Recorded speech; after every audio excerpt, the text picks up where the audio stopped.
요즘은 이렇게 우리 길거리를 다니다 보면 특별히 이 도시에서는 이렇게 설문조사를 하거나 뭐 이런 일들이 있어요.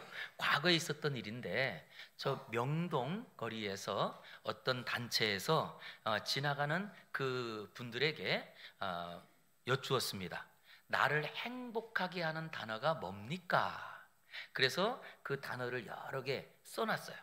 그리고 거기에다가 하나의 스티커를 붙여주십시오 라고 했더니 지나가는 사람들이 제일 많이 붙인 단어가 있었답니다. 그 단어가 뭘까요? 뭐요? 희망. 나를 행복하게 하는 단어가 희망이라는 거예요. 그랬더니 지금은 우리에게 어려움이 있고 그리고 또 지금은 또 아픈 일이 있다 할지라도 희망이 있으면 살 용기가 생기더라는 거예요. 그리고 두 번째 또 많이 나온 단어가 있는데요, 두 번째는 믿음이었습니다. 실제로 이 믿음은요, 이것은 이 뭐죠? 의사들이 이제 통계를 낸 건데 참 신기한 일이 믿음 생활을 하는 사람들은 일반 종교를 갖지 않은 사람보다 건강하더랍니다. 그리고 두 번째, 더 오래 살더랍니다.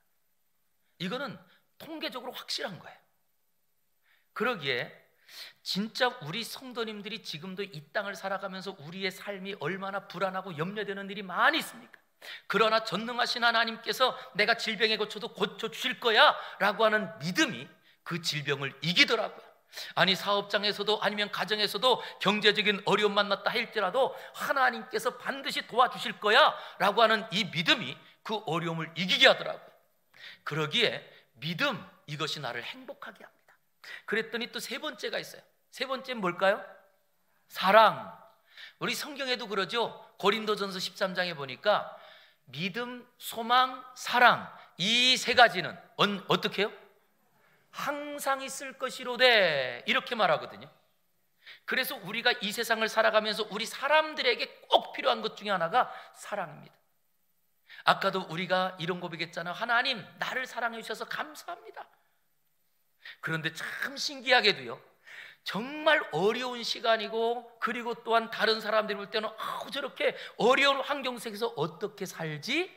라고 하는 그분도 사랑을 받으면 행복하다는 거예요. 참 신기하죠? 그래서 진짜 이 사랑을 받기만 하면 그 어려움을 이깁니다. 그리고 또한 오히려 모든 감정들을 바꿉니다. 어디서 나오냐? 사랑. 저는 이 시간에도 우리 모든 성도들이 지금까지 세상에서 아니면 가정에서 직장에서 오히려 마음의 상처도 있고 무거운 짐이 있다 할지라도 예배를 통하여 나를 사랑하시는 하나님을 새롭게 경험하기를 주의 이름으로 축원합니다. 그래서 사랑이 나를 행복하게 하더라는 거예요. 그랬더니 참 신기한 것이 지금도 누군가 나를 사랑하고 있어. 그럼 여러분 어떠세요? 가슴이 설레지 않나요? 아이고 목사님, 나는 이제 나이가 들어서 설렐 가슴이 없시오? 그러신가요?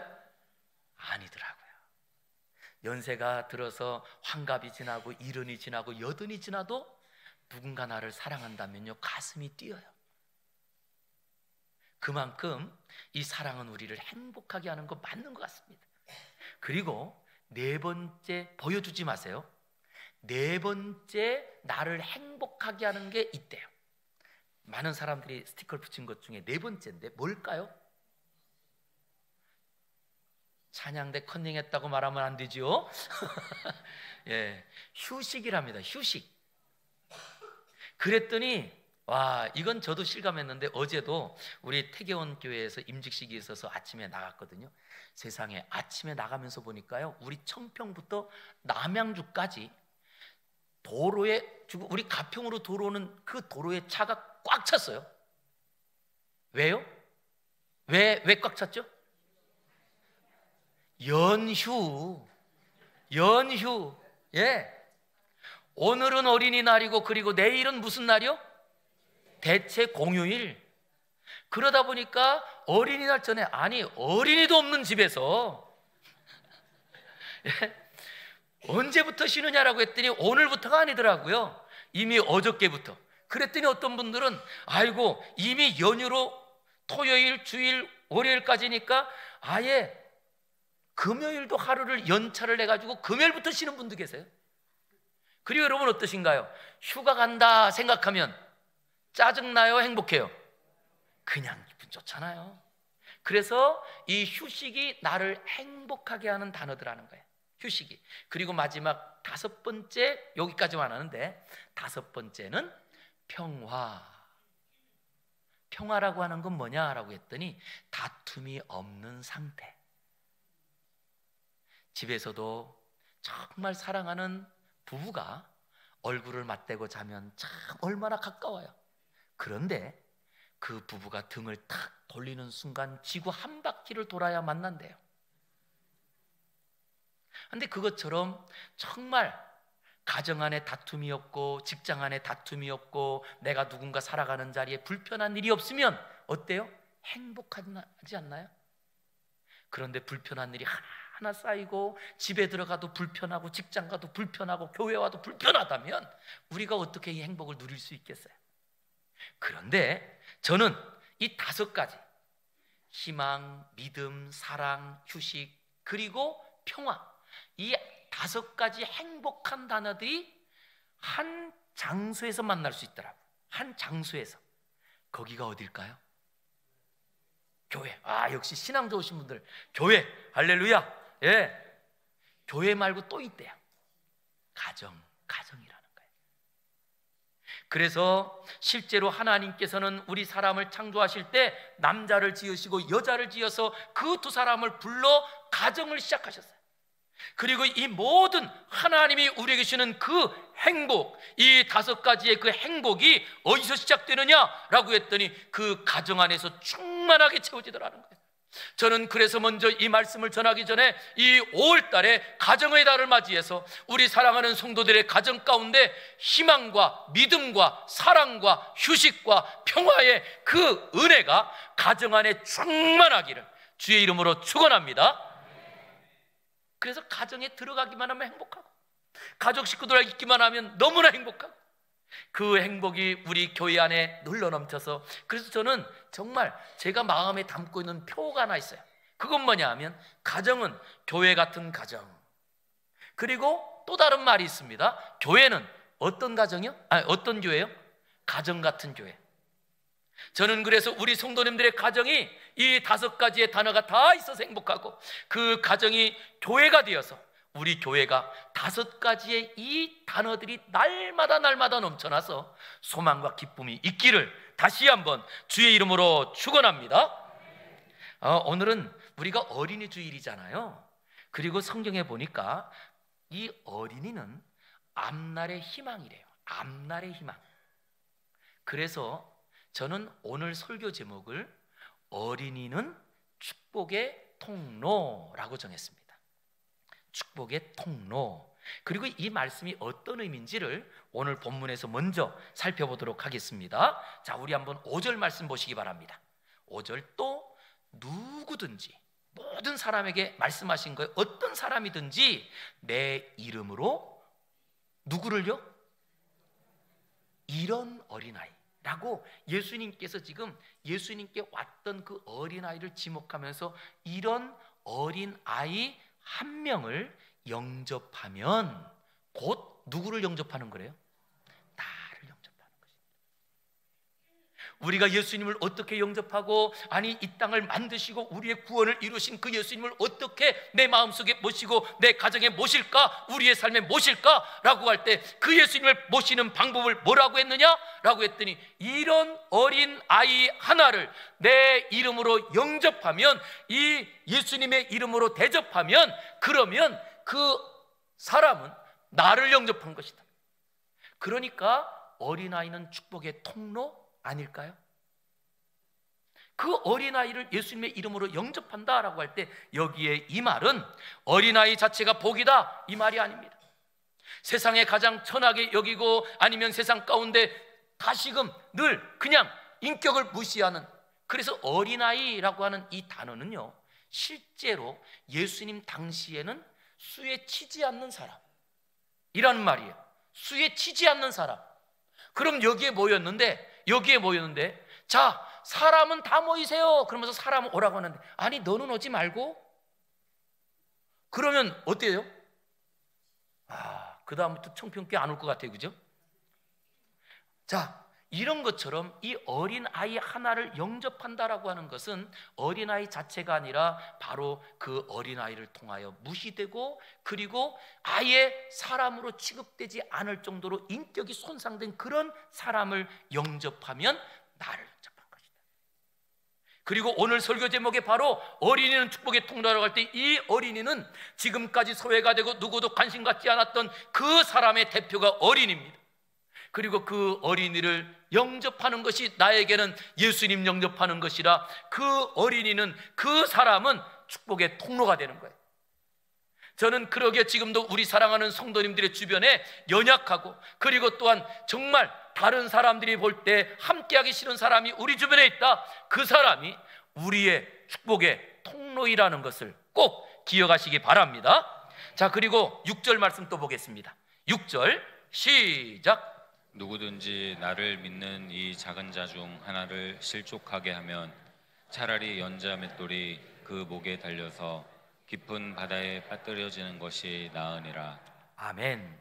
이 말씀을 우리가 그냥 얼핏 보면 어린아이 하나를 실족하면 연자 맷돌을 그 목에 달고 깊은 바다에 빠뜨리는 게 나으니라, 마치 저주의 말씀 같아요. 그런데 예수님께서 이렇게 말씀하신 것은 어린아이를 실족하면 너 저주받는다, 이 말을 하고 싶은 게 아니에요. 어린아이는 축복의 통로인데, 그 어린아이를 주의 이름으로 영접하여 그 하나님 약속하신 은혜들을 다 받아 누려야 되는데, 그 예수님을 믿는 작은 자 어린아이 하나를 실족하게 되면 그 와야 될 복이 다 끊어진다는 거예요. 그것을 강조한 말이 연자 맷돌을 목에 달고 차라리 바다에 빠지는 것이 낫다, 이렇게 말씀하신 거예요. 너 저주받는다라는 말씀이 아니라 거꾸로 그 어린아이들을 소홀히 여기고, 그리고 예수님 믿는 그 아이들을 그냥 하찮게 여기면 그것이 다 무엇이 된다고요? 우리에게는 하나님께 받아야 될 복들을 받지 못하게 된다는 거예요. 그래서 다시 한번 오늘 예수님을 믿을 때 그 자녀가 축복의 통로가 되고, 그리고 이 자녀들을 날마다 하나님 말씀으로 잘 양육하고 그들을 세워야 된다는 거예요. 그래서 어린이는 축복의 통로라, 이 어린이는 많아야 되는 거예요. 저는 우리 교회 안에 정말 교육부서가 넘쳐서 거꾸로 이 본당에서 주일학교 예배를 드릴 수 있는 그런 것이 우리의 소망이 되고 꿈이 되기를 주의 이름으로 축원합니다. 얼마나 여러분 멋있어요. 그래서 우리 교육부에서 예배를 드릴 수 없어서 본당에서 예배를 드릴 정도가 되면, 왜냐? 어린아이는요 축복의 통로라고 말하잖아요. 그러면 그 아이들이 많으면 많을수록 그 아이들의 가정과 그 아이들이 가는 곳마다, 그들이 또 자라난 곳마다 축복의 통로가 되어서 그 아이들이 가는 곳에 길이 열리고, 그 가정에 길이 열리고, 그리고 그 가정 안에 사업장이 길이 열리고. 별로 아멘이 적네요. 다시 한번, 이게 아이라고, 어린아이라고 말하니까 나하고 별로 관계가 없는 것 같아요. 우리 성도님들의 가정의 자녀들과 손주들을 통하여서 그 손주들이 가는 곳마다 길이 열리고, 그리고 그 손주들이 가는 가정이 날마다 행복해지고, 그 손주들 때문에 우리 자녀들의 길도 사업도 직장도 번창하기를 주의 이름으로 축원합니다. 그래서 우리 교회 안에 어린아이가 많아지도록 우리가 다 기도해야 되는 거예요. 그리고 우리 가정에도 그 자녀들이 많아지도록 기도해야 되는 거예요. 우리 한번 성경을 한번 보겠습니다. 자식을 뭐라고 하는지. 어린 아이들, 자녀를요, 시편 127편 3절에서 자식들은 여호와의 무엇이요? 기업이요. 또 태의 열매는 하나님의 무엇이래요? 상급이로다. 상급이로다. 그랬더니 여기에 기업이라고 하는 이 말은 우리가 요즘도 잘 쓰는 말이에요. 기업체, 사업체, 유산, 가업, 이런 뜻이에요. 그랬더니 여러분 생각해 볼 때요, 우리 가정에 자녀들이 10명이야. 그러면 가정에 자녀가 10명이면 그러면 어때요? 사업장이 10개란 말이에요. 사업장. 그런데 요즘은 우리가 다시 한번 생각해 볼 때 이게 지금 다 옛날 구약 성경이잖아요. 어떤 분들은 이것을 읽고 그대로 지금으로 갖고 와서 가정 안에 결혼했는데 자녀가 없으면 아이고 자식이 있어야 되는데 자식이 없으니 복을 못 받겠네, 이렇게 말씀하시면 안 돼요. 왜냐? 그때와 지금은 상황이 많이 다른 것 중에 하나가, 실제로 요즘은 우리가 환경에 정말 우리가 많이 오염되고 그러다 보니 실제로 자녀를 질병 때문에 못 갖는 경우들이 생겨요. 그죠? 그리고 또 그뿐만 아니고 요즘은 우리가 거꾸로 말하죠. 요즘 젊은 사람들이 결혼해도 자녀를 안 낳으려고 그래. 그런 가정도 사실은 간혹 있긴 하지만 실제로는 자녀가 안 생기는 거예요. 그런 경우도 많거든요. 그럴 때 우리가 이런 말들을 참 조심해야 될 게, 똑같은 말도 이게 달라요. 그래서 그냥 오늘 성경에 있는 말씀에 보라, 자식들은 여호와의 기업이로다 라고 할 때, 이것은요, 즉 하나님께서 가정의 자녀들이 기업이라고 한 그 자리에 지금은 우리가 자녀를 얻는 방법도 먼저 우리 엄마 아빠를 통하여서 자녀를 얻기도 하지만, 그러나 지금은 병원을 통하여서 우리가 또 자녀를 얻기도 하고, 아니면 또 그뿐만 아니고 우리가 입양도 해서 가슴으로 자녀를 낳는 것, 여러 방법을 통해서 자녀들을 얻을 수 있는, 자녀를 키울 수 있는 그런 길들을 열어놨어요. 반드시 내가 낳아야 되는 게 아니에요. 왜냐? 실제로 여기에 자녀라고 할 때 여기에 갖고 있는 것은 누구냐라고 할 때 어린아이들이에요. 어린아이든 즉 여호와의 기업이라. 저는 정말 우리 교회를 보면서요, 우리 교회가, 여러분들이 한번 깜짝 놀라는 주보를 한번 보시면요, 주보의 유초등부, 오늘 오후 예배 헌신 예배를 유초등부가 드리는데, 우리 유초등부 아이들이 많이 부흥해가지고 지금은 약 한 50명 정도가 모여요. 사실 그러나 우리 중고등부 아이들은 모이는 인원이 20명 내외로 모여요. 그 정도로 사실은 자녀들에게 신앙 교육하기가 얼마나 어려운 환경인지 몰라요. 그럴 때 저는 우리 교회를 보면서 너무 감사한 것은, 이 자녀들을 하나님께서 우리 교회에 주셨는데 그 자녀들을 통하여서 이제 점점 뭐라고 하시느냐, 바로 그들은 하나님의 기업이라는 거예요. 그럼 여러분, 우리 가정 생각하지 말고 교회로 생각해 볼게요. 우리 교회 유초등부 아이들이 지금 한 50명인데, 그러면 그 아이들 한 명 한 명이 기업이면 우리 교회는 기업체가 몇 개가 있는 거예요? 50개의 기업체가 있는 그룹이에요, 그룹. 그러면 이 정도 되면 이거 얼마나 사실은 우리에게 소망이 있나요? 희망이 있나요? 바로 그런 자리에 하나님께서 뭐라고 하시느냐, 태의 열매는 하나님이신 상급 면류관 자랑거리라고 합니다. 그랬더니 정말 우리 할머니 할아버지들, 저는 이번에 우리 교회 이제 효도관광을 준비하면서 우리 대상자들을 다 이렇게 선별해 봤더니 만 70이 넘으신 등록된 성도님들이 약 190명 되더라고요. 저는 두 가지가 놀랐어요. 그런데도 옛날 같으면 벌써, 아니 환갑이 지나고 칠순이 지났는데도 건강한 것에 놀랐고, 그리고 또 하나 놀란 것은 우리 젊은 세대가 더 많아져야 되는데 라고 하는 이것 때문에 사실 긴장이 됐습니다. 자, 그런 자리에 우리 할머니 할아버지들 어떠세요? 손주들을 보면 예쁘세요? 예쁘세요? 너무나 예쁘죠. 이건 두말할 것이 없어요. 그냥 너무나 예쁜 거예요. 그래서 어떤 분이 그러시더라고요. 목사님, 내가 이렇게 손주들이 예쁠 줄 알았으라면 아들 안 낳고 손주를 할 건데. 그러시더라고요.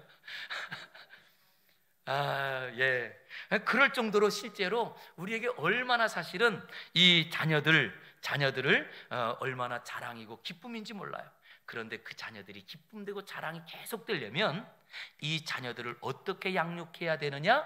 에베소서 6장 4절 보시기 바랍니다. 우리 같이 한번 읽어볼게요. 에베소서 6장 4절입니다. 시작. 또 아비들아, 너희 자녀를 노엽게 하지 말고 오직 주의 교훈과 훈계로 양육하라. 아멘. 아멘.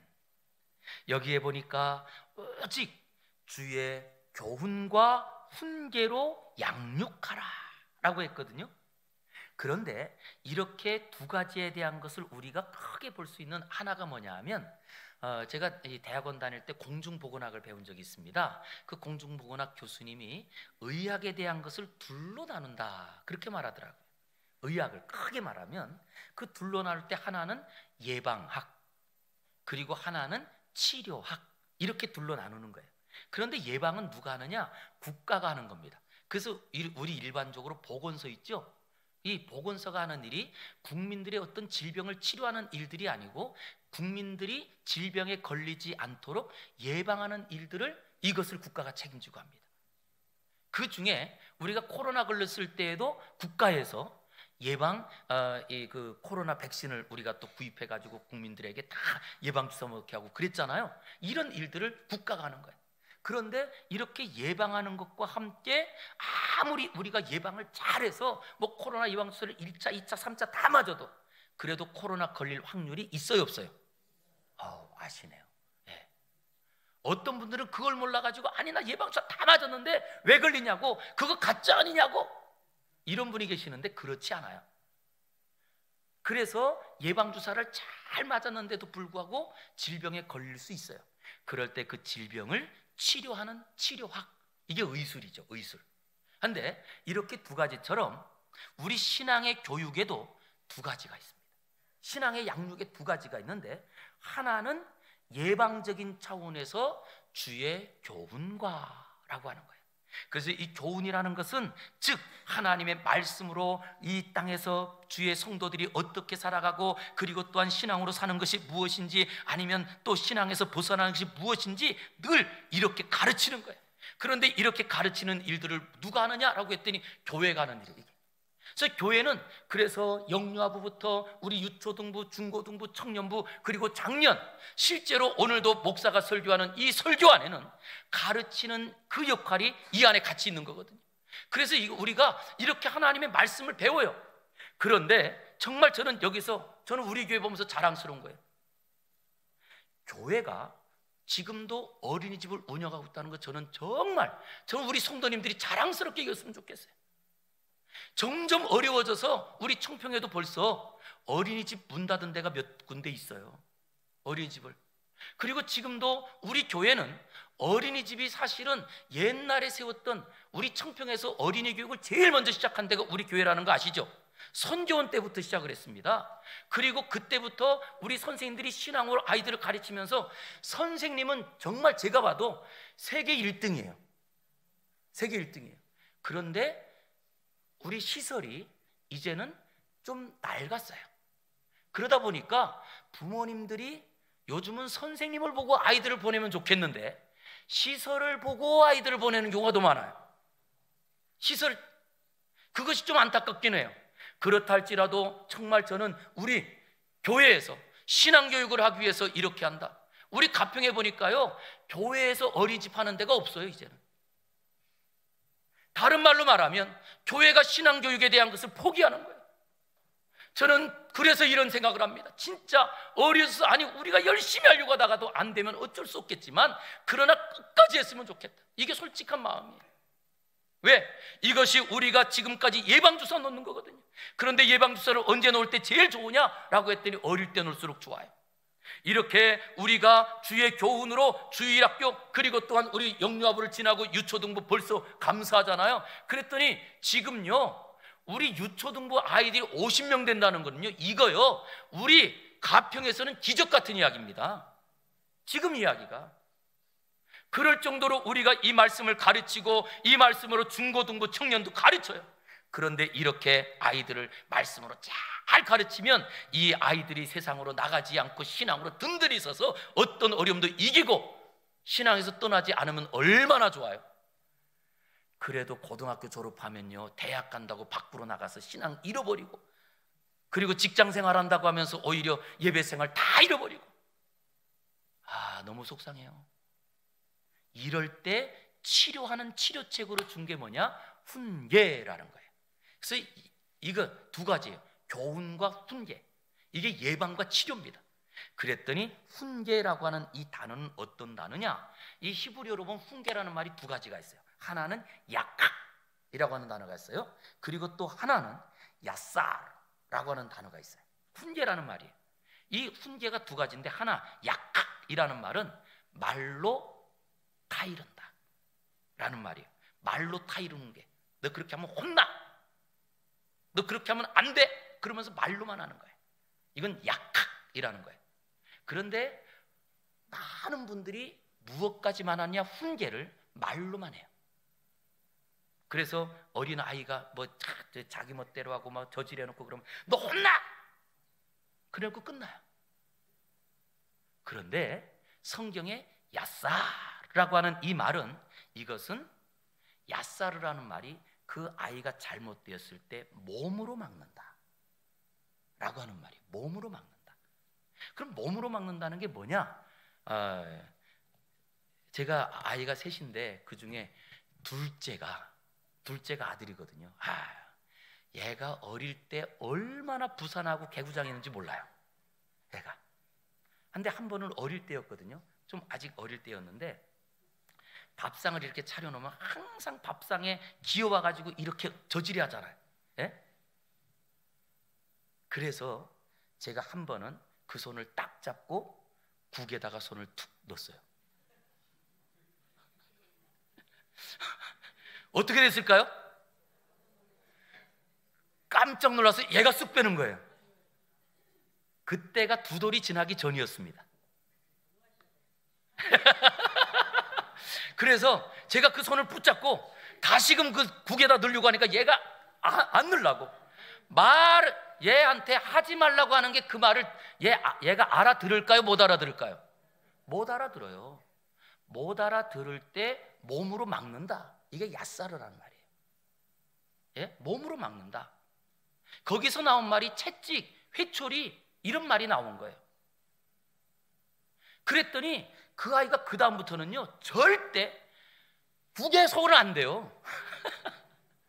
국에 손은 안 돼요. 근데 이런 것처럼 실제로 성경에 보니까 뭐라고 했느냐? 잠언 13장 24절이에요. 하나님 말씀이에요. 읽겠습니다. 시작. 매를 아끼는 자는 그의 자식을 미워함이라. 자식을 사랑하는 자는 근실이 징계하느니라. 자, 여기 보세요. 매를 아낀다라고 할 때 그 매라는 말이 아사르라는 말이거든요. 그런데 이 야사르라고 하는 이 단어는 몸으로 막는다는 말이라고 했잖아요. 제가 몸으로 막는다. 그래서 성경을 좀 보여주셔야 돼요. 자, 여기에 이렇게 되는 말입니다. 여기 매를 아낀다라고 하는 것은 이 아이가 잘못된 길을 가는데도 그것을 온몸으로 막지 않는 사람은 그 아이를 미워하는 거라는 거예요. 말로만 하는 게 아니에요. 아이를 가르치는 것을 말로 하는 것은 교육이 먼저예요. 그리고 약학, 말로 타이르고 너 안 돼, 뭐 그러면서 아무리 했다 할지라도 이 아이가 못 알아들어요. 그리고 못 알아들을 때 알 수 있는 가장 확실한 방법이 야사르. 그 성경에서는 그래서 야사르를 매라고 번역합니다. 내가 몸으로 막기 위해서 이 아이에게 회초리를 드는 거예요. 그리고 이 회초리를 드는 그것을 안 하는 부모는 자식을 미워하기 때문이라. 이게 성경 말씀이 하나님 말씀. 그런데 안타깝게도요, 지금은 우리 부모님들이요, 아이들에게 뭔가 내가 몸으로 막고 이런 것들을 안 하려고 그래요. 그랬더니 아이들이 자꾸 다른 길로 가면서 아이들이 다 하나님의 뜻을 떠나기도 합니다. 그럴 때 뒷부분 보세요. 뒷부분. 자식을 사랑하는 사람이 어떻게 하는지. 자식을 사랑하는 사람은 어떻게 한대요? 근실이 어떻게 한대요? 징계한다. 근데 이 말은 근실이 때린다 이 말이에요. 근실이 때린다. 그럴 때 여러분, 근실이라는 말이 뭘까요? 근실이, 이거를요, 저는 성경 공부하다가 제가 어릴 때가 생각났어요. 어릴 때 혹시 여러분 저 이 콩 도리깨질 해보셨나요? 콩?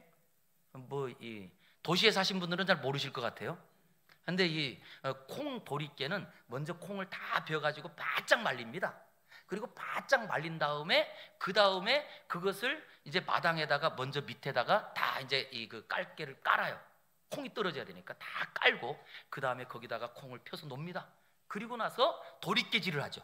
그리고 이 도리깨질 할 때 이게 탁 해서 제가 어릴 때 좀 해봤거든요. 이렇게 해가지고 이게 스냅이 중요해요. 이렇게 해가지고 그냥 무조건 힘대로 치면 조금만 하면 힘든데 싹 돌아가는 힘으로 딱 벌리면 땅, 싹, 땅 이러면서 치거든요.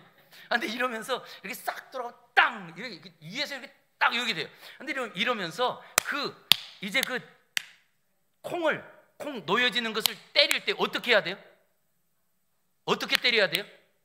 모르세요? 그냥 콩대가 딱딱하거든요. 그 대가 이게 다 부스러질 정도로 딱 골고루 다 때려야 되는 거예요. 골고루. 이게 근실이라고 하는 말이거든요. 한 곳만 때리면 안 돼요. 그러면 한 곳만 때리면 그게 부러지잖아요. 그리고 콩이 안 튀잖아요. 그러니까 어떻게 돼요? 때린데 안 때려야 돼. 때린데 안 때리고 여기 때리고 여기 때리고 골고루. 자식을 사랑하는 부모는, 자식을 사랑하고 어린아이를 사랑하는 어른들은 이 자녀들을 근실하게 골고루 다 매질하느니라, 이 말이에요. 문구로는 이게 어떤 말이냐라고 했더니 아까 제가 말씀드렸잖아요. 몸으로. 그래서 우리 부모님들이 자녀들이 다른 길로 갈 때 그 가는 곳까지 가서 부모님들이 막는 거예요. 미리 가지 말라고. 이것을 막아주신 대표, 그분이 누구냐? 예수님이세요.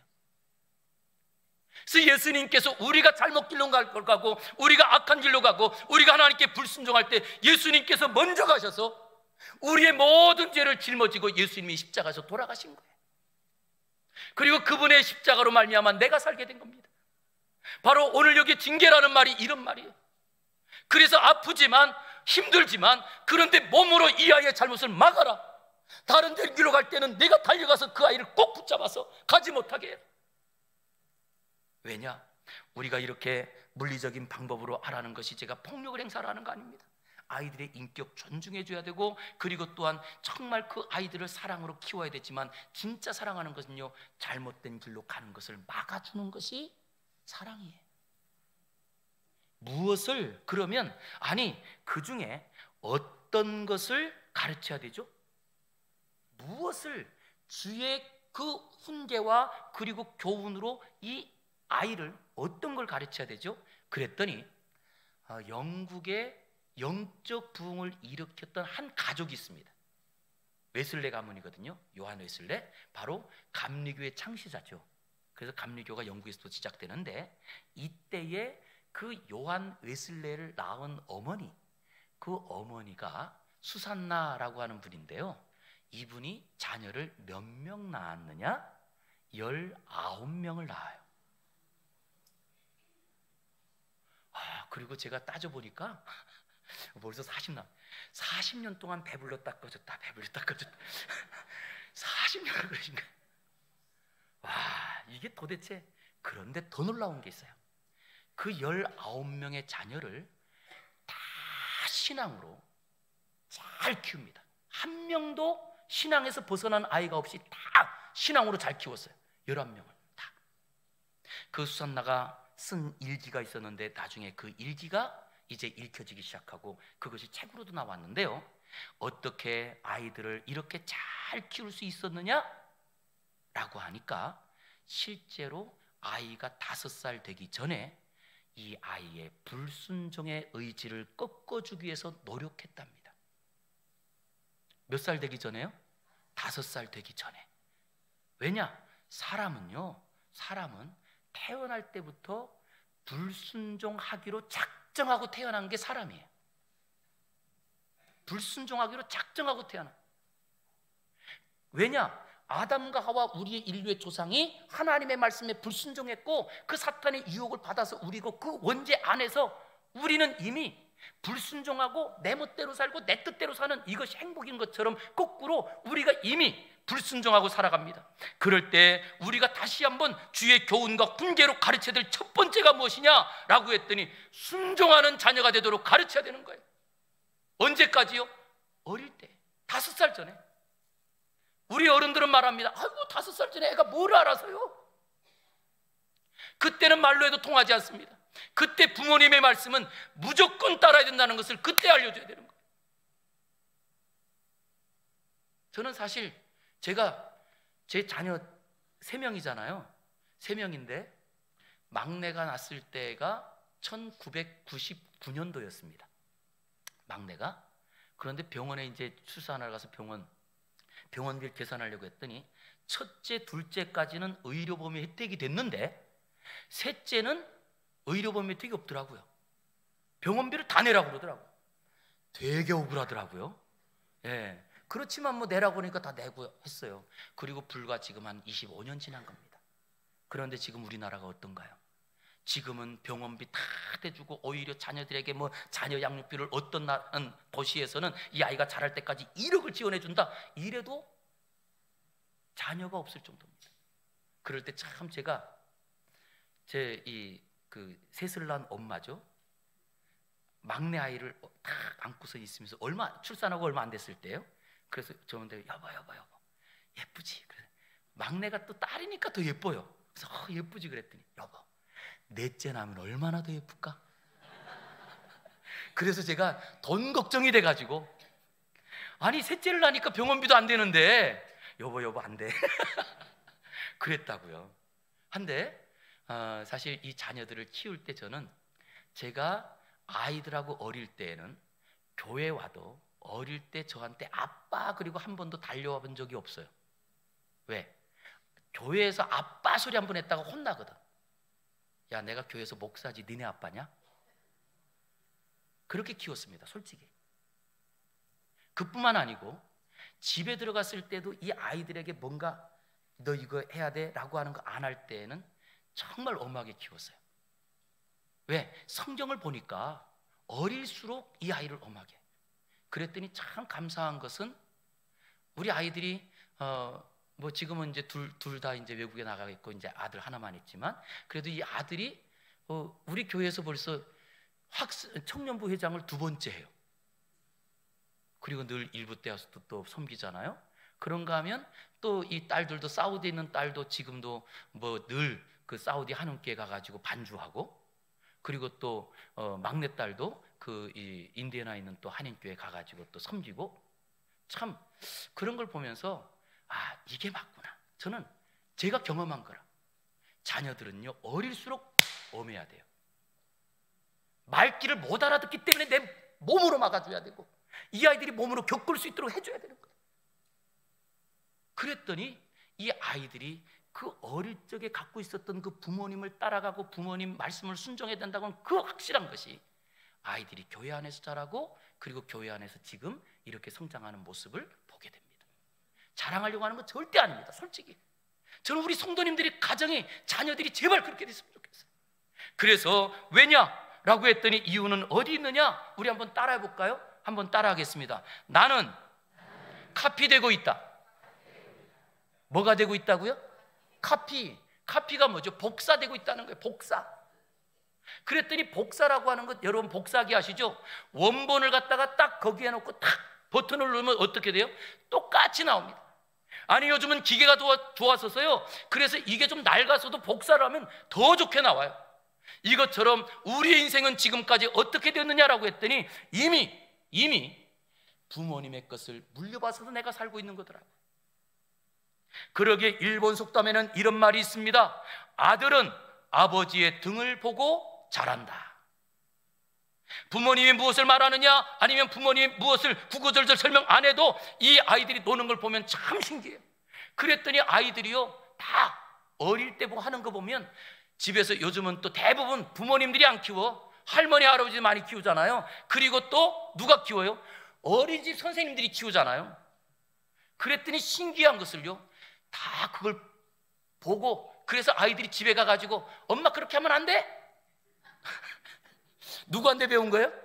선생님한테 배운 걸 집에 가서 해요. 그런가 하면 또 어떤 아이는 또 에휴 한숨 쉬고 다니더라고. 누가 그랬을까요? 할머니? 할아버지? 뭐 그런가 하면 또 재미난 것도 있어요. 우리 권사님 손주기도 한데 이 아이가 교회 가지고 기도하는데 주야 누가 할까요? 할머니가 한 거예요.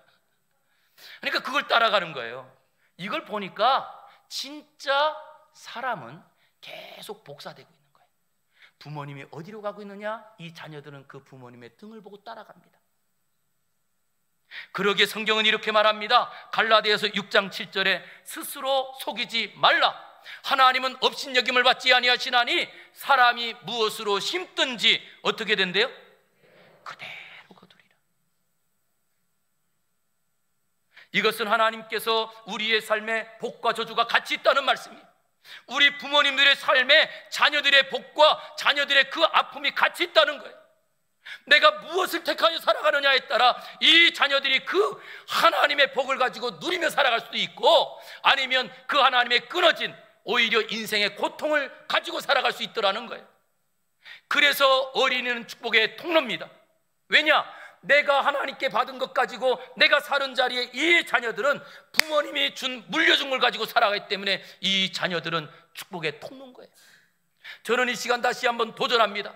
우리 사랑하는 부모님들이 먼저 진짜 하나님 앞에 복이 되기를 주의 이름으로 축원합니다. 그러면 그 복이 자녀들에게 그냥 흘러가는 거예요. 오늘 말씀합니다. 사람이 무엇을 심든지 그대로 거두리라. 우리가 어떤 길을 가느냐 그 길을 따라 자녀들이 그렇게 되더라는 거예요. 그러기에 다시 한번 우리 사랑하는 성도를 기억하면서, 수백 년 전의 일입니다. 어떤 한 여인이 성당에서 절망스러운 표정으로 안타깝게 기도하는 거예요. 그럴 때 그 성당을 지나가던 신부가 봅니다. 그리고는 아니 왜 이렇게 힘든 표정으로 기도합니까? 라고 물어보니까 그 어머니가 대답합니다. 우리 아이가 이단에 빠졌어요. 여러분, 이단은 역사가 지금 뭐 통일교 신천지 말하지만 역사가요 이미 700년 전, 1000년 전, 2000년 전에도 이단이 있었거든요. 우리 아이가 이단에 빠졌어요. 그때 그 신부님이 어머니에게 아주 유명한 말을 한마디 합니다. 어머니, 기도하는 자녀는 절대 망하지 않습니다. 그 말을 듣고 이 어머니의 마음에 감격이 된 거예요. 감동이 된 거예요. 뜨거워진 거예요.